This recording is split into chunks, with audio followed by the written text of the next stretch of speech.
Hello, this is Josh Robinson here, and I'm doing another vlog. I haven't done one in a little bit. It's been about 2 weeks now. I said I was going to do it every week. Now I also said I might do it twice a week. Well, I've only done it every other week, apparently. I want to talk to you about a few things. One is I'm going to do a May challenge for myself and with my personal training clients. Just to share that with you, maybe something you want to do, because who doesn't want to be shredded for summer? And I got a little ways to do it without having to always count calories every single day or always overstress, overwhelm yourself, and to get you really, really good results. And I'm going to do that with some of my clients. I'm just going to share what I'm doing with you guys as well. Um, Also, just kind of want to talk about other things going on in life, like a recap of what's been going on over the past 2 weeks. If anybody cares, great. If anybody doesn't, it's cool as well. But anybody does, I really appreciate you listening. If you have any suggestions that you need or something you think I need to talk about or something I need to do more of, you let me know. So first off, let's talk about this May challenge that I'm gonna do. I'm gonna do a challenge where I'm doing no added sugars, no fried foods.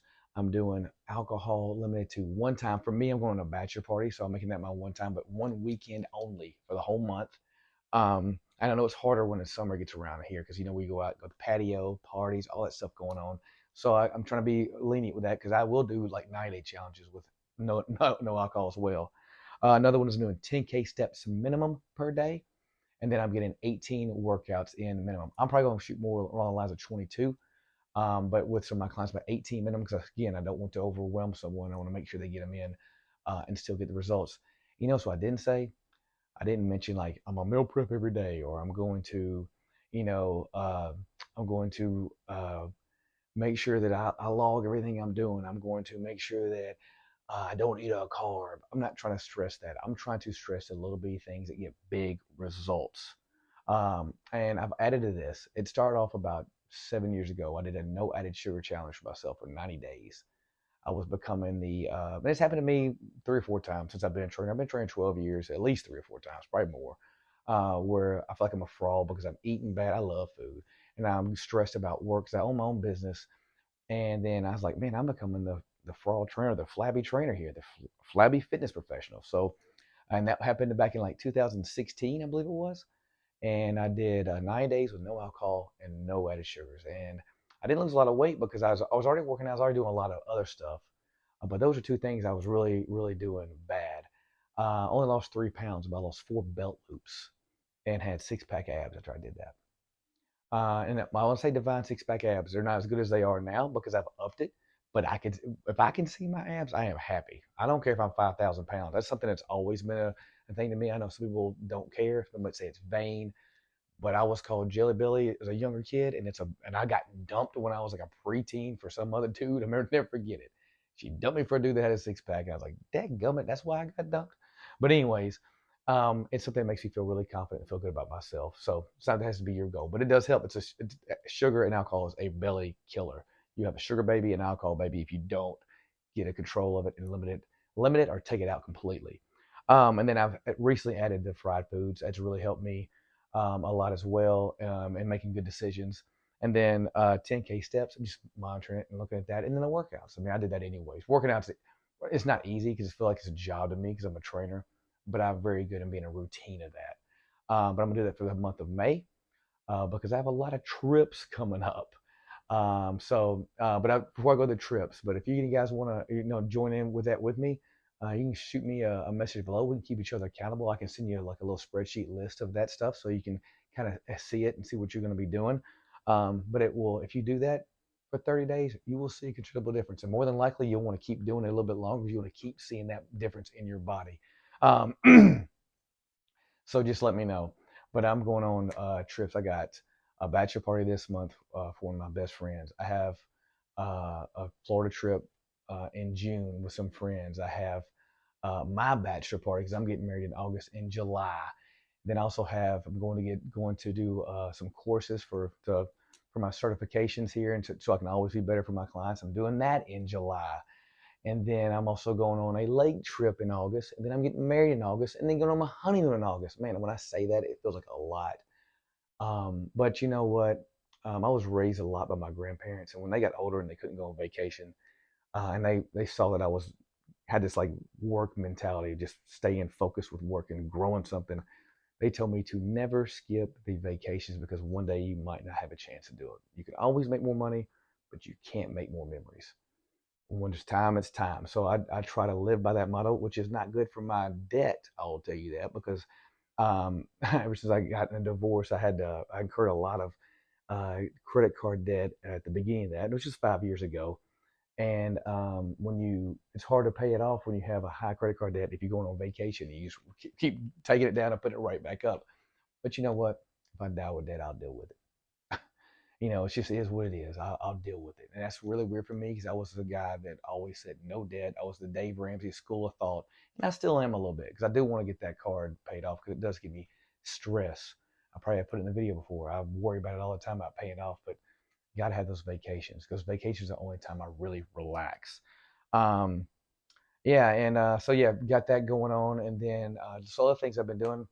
Played my first little golf scramble, which is awesome. Um, that was fun. And I wanted to play the next day. And I played softball the next day. I had a wrist injury um, in September, and so it was the first time I played golf. I hurt playing golf, and I played the best golf I played in a long time on Friday. So I decided to play on Saturday, and it was the first 9 holes was the worst golf I played in a long time. So that's how golf is. It's a head game, but I couldn't believe it. But I love being out there. I just love doing stuff. I love to compete. I love to do stuff outside. I love to always be active. It's just one thing I like doing. Um, but yeah, that's about it. I guess the last thing I want to talk about is that you know, not everybody. It's really hard to talk about this, but I said I was going to do it. You know, I always, not everybody has parents. Um, they're just the typical like Brady Bunch style parents. Like and my mom, my mom has been really good to me, but I always worry about her. Um, Say she's really been good to me. She has been good to me. She's been through a lot. I'm trying to really like tiptoe on this but I always worry about her because she was a drug addict, and she'll say she's not, but she's relapsed so many times. I've had to try to get her out of houses that like dope. And I used to be a police officer, so I know where she was at, and I'm constantly worried about her. But then sometimes I turn my back on her. I don't want to talk to her at all because it adds so much stress to me. Can't be alone in that. But I heard a song or not a song. It was like something commercial, like don't miss that call with your mom. I hadn't talked to my mom since like January, so I called her, checked on her, and I immediately started getting worried about her. And I try to avoid that sometimes, and that's why I don't talk to her sometimes. And sometimes I'm just busy, but I worry about her all the time, and I can't even tell her I'm worried about her because she'll jump down my throat and say, I ain't got nothing to worry about. But I mean, she's lied to me so many times. It's hard not to. But then I also feel like if I don't take care of my mom, I'm letting my grandparents down who are in heaven. And my grandparents were my best friends. My granddad was my best friend. So that's something else I'm kind of going through. But and I'm sure I'm not the only one out there. But I don't want ever to feel like I'm talking bad about my mom or feel like I'm, playing victim here. I'm not trying to. I've been through a lot uh, because of certain situations. Open book. I'll talk more about this. I've been molested by a neighbor, and I was attempted kidnapped by my dad, abused by my real dad, my biological father. My last name has changed. It used to be Savage, now it's Robinson. And then there's been a lot of other stuff along the way with that, with the drug use of seeing that and just being around certain things. But it's made me who I am. I'm glad I went through all of that because I feel like I can really relate to a lot of people and fit in any crowd. Don't care what color you are, what your background is, man. You start up as my best friend. You got to work your way off of that. Just the always way I've been because I always want friends. Because friends to me are like my family. And so it's helped me a lot along the way. So again, I'm not trying to complain, but I just know that I'm not the only one that has that. So right now I'm kind of worried about her, just hoping that she's doing good because she kept stressing like I'm clean, I'm clean, I'm clean, and I wasn't even asking her, and that usually tells me like you ain't. If you're telling me you're clean, you're not. And I've even done like a intervention. I've done everything, tried everything. When I was a police officer, I almost locked up the drug dealer. I almost locked her, almost asked if we could lock her up just so it maybe sober up. And that was a long time ago when I was police. But anyways, that's it on that. So if you're the praying type, pray me for me on that one so I can do better with that, so I can do the right thing. Um, and then some good news is we'll get off that sad stuff. There is business is going well. The only issue is I'm making, I've got a lot of clients. I'm doing good, but I'm spending so much money because we're getting married in August, August 24th. And so there's always these little bitty things that add up. And these trips, I mean, one thing I'm into another wedding, so I'm going on a bachelor trip. Those two right there are expensive. And then I always go on this Florida trip with this crew, and I wasn't gonna miss that. I missed our vacation. I act like I'm Donald Trump all of a sudden when it comes to vacation. Money's not an issue until I get back home and I stress. um, but yeah, that's going good, and I hope it does. But I'm always worried. I don't know if you ever guys do this. So you can tell, like I have a mind that just kind of goes. I'm always worried, like when is it gonna stop being good? When am I not? Am I good enough? Or when is it gonna stop going in the right direction? I have a bad problem of like, when is this shoe gonna drop? Things can be going perfect, like something's gonna happen. And people say don't do that, but sometimes life teaches you to do that. I mean, I remember when I was a kid, I was watching a Cosby Show with my mom. It was like one of the, and it's weird, I remember it because I was probably like 6, 7 years old, and we were laughing, having the best time, and I was attached to my mom. And then all of a sudden, boom, boom, boom, dad comes in, he tries to kidnap me, takes me, runs off with me. Someone has to put a gun to his head, and I'm hearing screams where he was falling out of the wall. And mom was trying to call the police. This was before like you could had 911. You had to look up the numbers in the phone book, and it was like, that's just one story. But there's always a lot of things. I was gonna get scholarships to run track, and then and I was on my high horse, and then I played basketball like my coach told me not to, and hurt my ligaments in my ankle. Like that was big to me because I didn't have a lot of money to pay for college. And so, and I wasn't smart. I'm not a book smart guy. I'm smart when it comes to what I love, smart on the job, but I did not know what I want to do outside of sports when I was in school.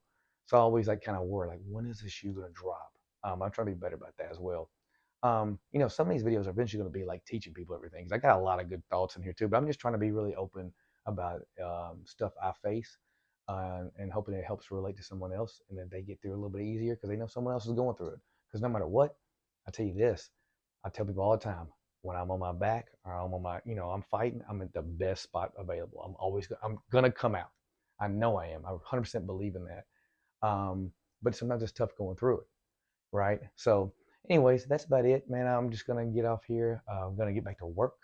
And Again, if you guys have any suggestions, if you think I should just stick to one topic and do that, or I should do more just stuff that's kind of helped me elevate, or I should do a mixture of both, like maybe have a little bit of vulnerability, more of a teaching moment, because there's a lot of stuff I've done, been through a lot, helped a lot of people, probably helped over like I say thousands, but it's probably we're looking at 3 or 4 thousand now people with their fitness, and they become my friends. A lot of them come to my wedding, and but I teach and I preach, and I also want to let you know that I'm right there with you in the struggle sometimes. All right. You guys have a great week, and hope you. And if you're doing that May challenge, shoot me a message below or comment below and let me know, and maybe we can kind of keep in touch and keep each other track there with it. But whatever you got going in your life, I promise you, it's going to end up great. What doesn't Things don't happen to you; they happen for you. And let's go get results, baby.